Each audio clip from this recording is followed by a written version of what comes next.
వారు ఎంతో సమయపాలన ఉన్నప్పటికీ కూడా మాకు ప్రోగ్రాంకి అటెండ్ అయినందుకు ప్రత్యేకంగా ధన్యవాదాలు.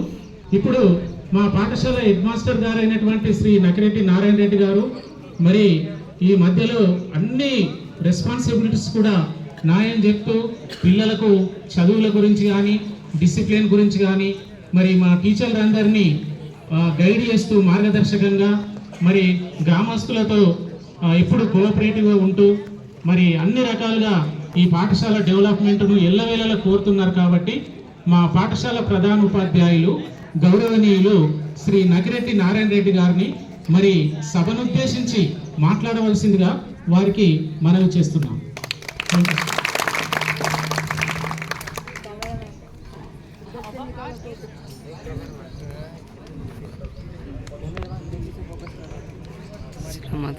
జిల్లా పరిషత్ ఉన్నత పాఠశాల పార్డీబీ ఆవరణలో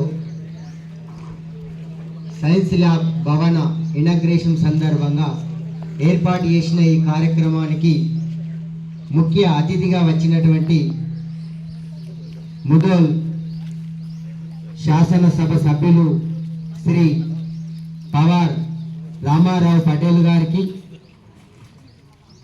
మరియు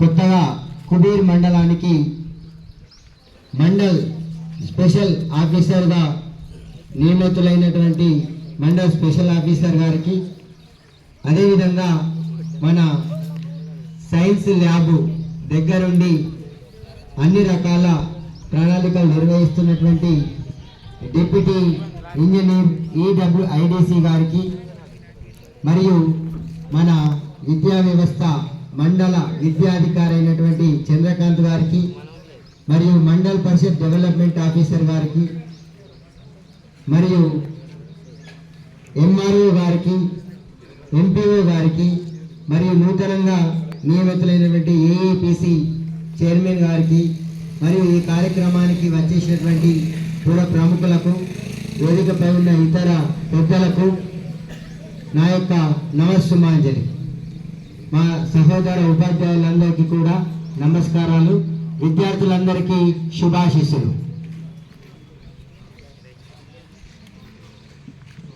ఈరోజు చాలా ఆనందంగా ఉంది. ఒక 6 నెలల క్రితం 7-8 నెలల క్రితం వరకు నేను ఒక పాఠశాలలో సాధారణ ఉపాధ్యాయుడిగా ఉండేవారిని. గత 2023 సెప్టెంబర్ నెలలో ప్రమోషన్ మీద పార్డీబీకి ఉన్నత పాఠశాల ప్రధాన ఉపాధ్యాయులుగా రావడం జరిగింది. ఇలాంటి కార్యక్రమాలల్లో అధ్యక్షత స్థానం వహించడం అనేది నాకు అలవాట్లేదు. దయచేసి ఎక్కడైనా తప్పుగా మాట్లాడితే మన్నించాలని కోరుకుంటూ మాట్లాడుతున్నాను. Thank you.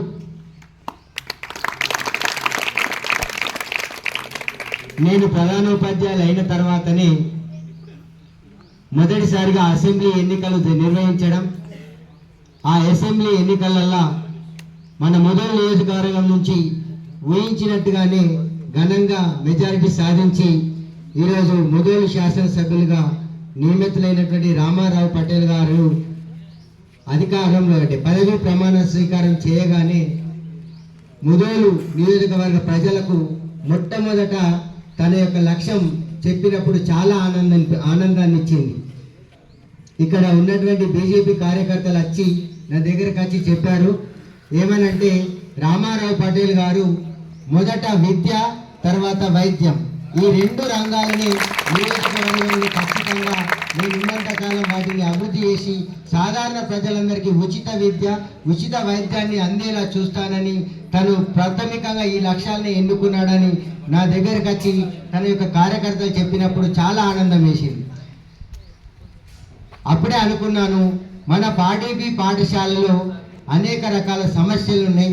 ఈ సమస్యలు ఖచ్చితంగా విద్యా వ్యవస్థను డెవలప్మెంట్ చేయాలన్న ఆలోచన కలిగి ఉన్నారు కాబట్టి వారి దృష్టికి వెళ్తే ఖచ్చితంగా ఈ సమస్యలు పరిష్కారం అవుతాయని అనిపించడం జరిగింది.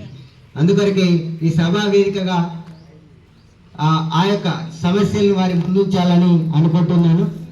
నేను ఈ పాఠశాలలో నియమితమైన రోజు పాఠశాలలో విద్యార్థుల హాజరు శాతం చాలా తక్కువగా ఉండేది. చాలా తక్కువ అంటే చాలా చాలా తక్కువ ఉండేది. ప్రేయర్లు 15-20 మంది విద్యార్థులు కూడా ఉండేవారు కాదు. ఉదయం వచ్చిన విద్యార్థులు ఇంటర్వెల్లో లంచ్లో ఇంటికి వెళ్ళిపోయేవారు, తిరిగి వచ్చేవారు కాదు. ఒక క్రమశిక్షణ లేకుండే. ఈరోజు చాలా అద్భుతంగా 112 మంది స్ట్రెంత్ ఈరోజు పాఠశాలకు జమ చేసుకోగలిగాం. మా ఉపాధ్యాయుల సహకారంతో ఇక్కడ పాఠశాలలో ప్రేయర్ చేస్తుంటే విద్యార్థులకు నిలబడడం అంటే ఇక్కడ నిలబడడానికి అవకాశం లేకుండా ఇక్కడ నల్ల నేలలు కొంచెం వర్షం పడితే మొత్తం బురదమయం అవుతుంది. మా ఒక ఉపాధ్యాయుల సహకారంతో ఇక్కడ ఒక 2 టిప్పర్ల మొరం పోయించడం జరిగింది. తర్వాత అక్కడ ఆ మూలకు ప్రహారీ గోడ ఓపెన్ ఉంది.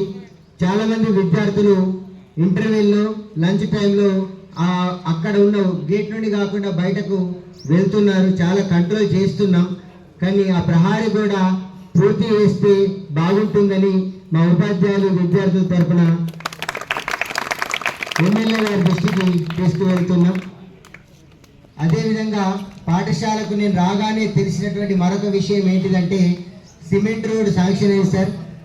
తారు రోడ్డు నుండి లోపలి వరకు 5 లక్షల విలువైనటువంటి సిమెంట్ రోడ్ శాంక్షన్ అయిందని చెప్తున్నారు, కానీ అది ఇంకా నిర్మాణ దశలోకి రాలేదు. దయచేసి దాన్ని దృష్టిలో పెట్టుకొని అది పూర్తి చేయాలని కూడా కోరుతున్నాను. అదేవిధంగా ఈ పాఠశాలలో ఉన్నటువంటి విద్యార్థులందరూ కూడా చాలా చాలా పేద విద్యార్థులు. ఇప్పుడు ప్రభుత్వము వారికి ఉచితంగా పాఠ్య పుస్తకాలు అందిస్తుంది, నోటు పుస్తకాలు అందిస్తుంది, మరియు ఉచితంగా యూనిఫామ్ కూడా అందించడం జరుగుతుంది. మా పాఠశాలలో ఇప్పుడు 8th, 9th, 10th 3 తరగతులలో డిజిటల్ క్లాసులు కూడా ఆరంభమైనవి. చాలా సంతోషంగా ఉంది. అయితే పిల్లలు రెగ్యులర్గా రావడానికి కొంచెం బస్సు ప్రాబ్లం అవుతుంది. ఇప్పుడు ఈ మధ్యలో రెగ్యులర్గా రావడం జరుగుతుంది. లాస్ట్ ఏప్రిల్ వరకు చాలా ప్రాబ్లం ఉండేది. అది కంటిన్యూ అంటే రెగ్యులర్గా వచ్చే విధంగా చూడాలని కోరుతున్నాను. మనకు ఇక్కడ బ్రహ్మేశ్వర్, నందుపహాడ్, చోగ్లా నాయక్ తండా, మర్లగొండ, సేవాదాస్ నగర్, వీరేగాం ఈ యొక్క గ్రామాల నుండి సుమారు ఒక 40 మంది విద్యార్థులు ప్రతిరోజు బస్సులో ప్రయాణం చేస్తూ ఉన్నారు. ఉదయము ప్రస్తుతం అయితే ఉదయం సమయానికి ఉంది, సాయంత్రం కూడా 5:30కు బస్సు వస్తుంది. ఈ బస్సు వేళలు కంటిన్యూ అయ్యేటట్లుగా చూడాలని కోరుతున్నాను.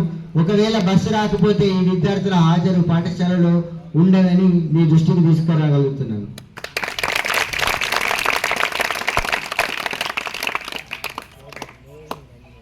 ఇంకా మరొక విషయం ఏంటిదంటే మొన్న ఏఏపిసి అమ్మ ఆదర్శ పాఠశాల కమిటీలు ఏర్పడ్డ తర్వాత ప్రస్తుత మన డైనామిక్ లీడర్ రేవంత్ రెడ్డి గారు అన్ని రాష్ట్రంలో ఉన్న అన్ని పాఠశాలల యొక్క ఆధునీకరించడానికి అనేక రకాల పనులను చేపట్టడం జరిగింది. దాంట్లో భాగంగా మన పాఠశాలలో అన్ని రూములలో ఎలక్ట్రిఫికేషన్ కంప్లీట్ చేయడం జరిగింది. అన్ని రూములలో ఫ్యాన్లు కూడా పెట్టించడం జరిగింది. అదేవిధంగా టాయిలెట్స్ మనకు 4 టాయిలెట్స్ శాంక్షన్ అయినాయి. అందులో 2 కంప్లీట్ అయిపోయినాయి. ఇంకొక 2 యూనిట్స్ వర్క్ ప్రోగ్రెస్ నడుస్తూ ఉంది. Thank you sir.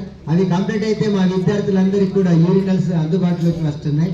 అదేవిధంగా డ్రింకింగ్ వాటర్ వాస్తవంగా మన గవర్నమెంట్ ఈ యొక్క ప్రోగ్రాం తీసుకురాకన్నా ముందే మేము ఉపాధ్యాయులు అందరం కలిసి ఇక్కడ పార్టీ బిలో ఒక చిన్న లోపం ఉంది సార్.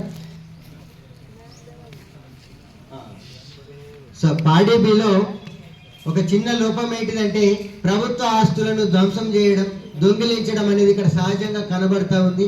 పాఠశాల వాతావరణం ఎప్పుడు చూసినా పొద్దున వచ్చేసరికంటే అసాంఘిక కార్యకలాపాలు జరుగుతూ ఉన్నాయి. బడి యొక్క రూమ్ల తాళాలు వలగొట్టి బడి ఫర్నిచర్ ధ్వంసం చేసే సందర్భాలు ఉన్నాయి. బడి పైన గతంలో హెడ్ మాస్టర్లు పెట్టినటువంటి వాటర్ ట్యాంకులు పగలగొట్టిన సందర్భాలు ఉన్నాయి.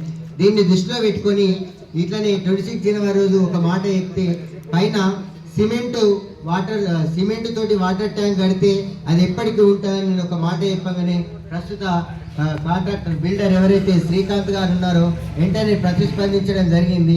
దానికి సంబంధించిన సిమెంటు సలాకతో పాటుగా ఒక 3,000 రూపాయలు కూడా ఇవ్వడం జరిగింది. మిగతా డబ్బులు మేము ఉపాధ్యాయులందరం కలెక్ట్ చేసుకొని దాన్ని పూర్తి చేయడం అనేది జరిగింది. ఇప్పుడు మళ్ళా 1,00,000 రూపాయలు రావడం వల్ల drinking water plus washing area ఇదంతా కూడా కంప్లీట్ చేసుకోవడం జరిగింది. ఇలా పిల్లలందరికీ కూడా మనకు మంచి నీరు బోర్ వాటర్ అందుతుంది. భవిష్యత్తులో ఇంకా ఎవరైనా డోనర్ ముందడికి వస్తే ఒక 20 నుంచి 30,000 రూపాయల ఖర్చుతోటి ఫిల్టర్ వాటర్ మన ఏదైతే మనం మినరల్ వాటర్ తాగుతున్నామో ఫంక్షన్లల్లో అట్లాంటి వాటర్ మా విద్యార్థులకు అందించాలన్న ఆశయం ఉంది. ఎవ్వరు దాతలు ముందుకు వచ్చినా రాకపోయినా నేను ఖచ్చితంగా ఈ అకాడమిక్ ఇయర్ అయ్యే లోపల విద్యార్థులందరికీ ఫిల్టర్ వాటర్ అందించాలన్న ఆశయంతో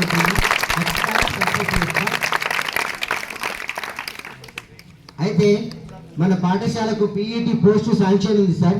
పీఈటీ పోస్టు శాంక్షన్ ఉన్నప్పటికీ ఎవరు లేరు, వేకెంట్ ఉంది. అయితే గవర్నమెంట్ ఒక పీఈటీని అలాట్ చేసినప్పటికీ ఇంకా పీఈటీ గారు జైలు కాలేరు.